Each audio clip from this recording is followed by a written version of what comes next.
সন্দীপ ঘোষকে যে মুহূর্তে বের করা হয় বলা ভালো কেন্দ্রীয় বাহিনী দিয়ে আদালত থেকে বের করতে হলো, এজলাস থেকে বের করতে হলো সন্দীপ ঘোষকে। একেবারে কড়া প্রহরায় পুলিশ আর কেন্দ্রীয় বাহিনী দিয়ে সিবিআই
আমরা শুধুমাত্র হলো গিয়ে জাস্টিস চেয়েছিলাম, সেই থেকে হলো গিয়ে আমরা আওয়াজ তুলেছিলাম। আমাদের প্রত্যেকটা মানুষের হলো গিয়ে যে আওয়াজ, একটা ক্রাইম করেছে একটা ক্রিমিনালকে কি করে এতটা প্রোটেকশন দেওয়া হয়, এত প্রোটেকশন একটা ক্রিমিনালকে কি করে দেওয়া হয়। আজকে দেখা হয়েছিল, আমরা দেখতে পাচ্ছি এই নির্দেশ যখন আসে যে তাদের জেলে পাঠানো হবে, এই নির্দেশের পরেই কিন্তু রীতিমতো কোর্টরুমের ভেতরে এবং কোর্টরুমের বাইরে আইনজীবীরা, আলিপুর কোর্টের আইনজীবীরা, তার মধ্যে মহিলা আইনজীবী এবং পুরুষ আইনজীবী যারা ছিলেন প্রায় 200 জন আইনজীবীরা, তারা কোর্টরুমের ভেতরে এবং কোর্টরুমের বাইরে এই গোটা চত্বরে কিন্তু বিক্ষোভ দেখাতে শুরু করেন এবং এখনো তারা বিক্ষোভ দেখাচ্ছেন।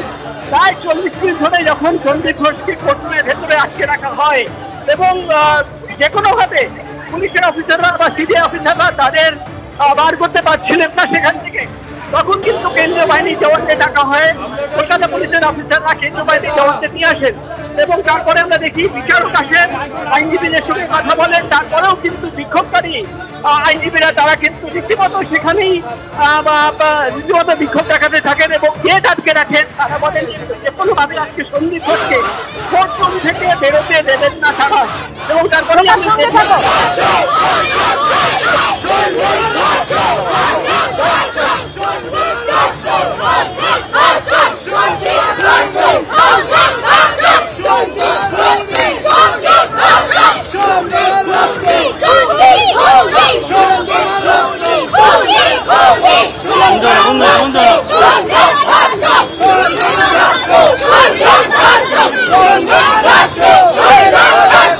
আপনারা দেখতে পাচ্ছেন মহিলা আইনজীবীরা তারা বিক্ষোভ দেখাচ্ছেন সন্দীপ ঘোষ লক্ষ্য করে। যেমন চোর স্লোগানও ওঠে, তেমনি এর আগেও দেখা যায় চোর মারতেও দেখা যায় সন্দীপ ঘোষকে। কথা বলবো, আমাদের সঙ্গে রয়েছেন আমাদের প্রতিনিধি আবির দত্ত। আবির, কেন্দ্রীয় বাহিনী দিয়ে শেষ পর্যন্ত বের করতে হলো সন্দীপ ঘোষকে।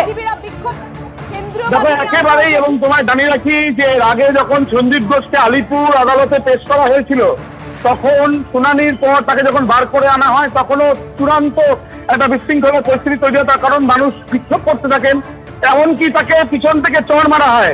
কিন্তু আজকে যখন জেল হেফাজতের নির্দেশের পর প্রিজন ভ্যানে করে তাকে প্রেসিডেন্সি কারেকশনাল হোমে নিয়ে যাওয়া হচ্ছে, ঠিক সেই সময় তাকে লক্ষ্য করে জুতো ছোড়া হলো। এবং শুধুমাত্র জুতো ছোড়াই নয়, তার সঙ্গে সঙ্গে আমরা দেখতে পেলাম যে এক ব্যক্তি তিনি বিক্ষোভ করতে করতে জুতো ছুঁড়ে, সাধারণ মানুষ একজন প্রিজন ভ্যানের মধ্যে তিনি বেশ কয়েকবার কিন্তু আঘাত করেন জুতো দিয়ে।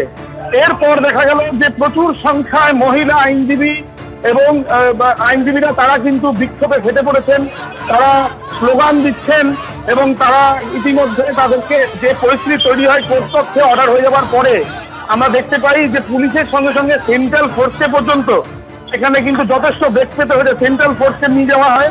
সেন্ট্রাল ফোর্স গিয়ে সন্দীপ ঘোষ সহ বাকি যাদের এখানে কোর্টে পেশ করা হয়েছিল তাদেরকে আজকে কোর্টে কক্ষে অর্ডার হয়ে যাওয়ার পরে তাদেরকে বার করে নিয়ে আসা হয়। চূড়ান্ত বিশৃঙ্খলা এর আগে আমরা দেখতে পাই যে ঠিক বিক্ষোভে ফেটে পড়েন প্রচুর আইনজীবীরা এবং তাদের বক্তব্য যে এই ঘটনার অন্যতম প্রধান হিসেবেই তারা মনে করছেন সন্দীপ ঘোষকে।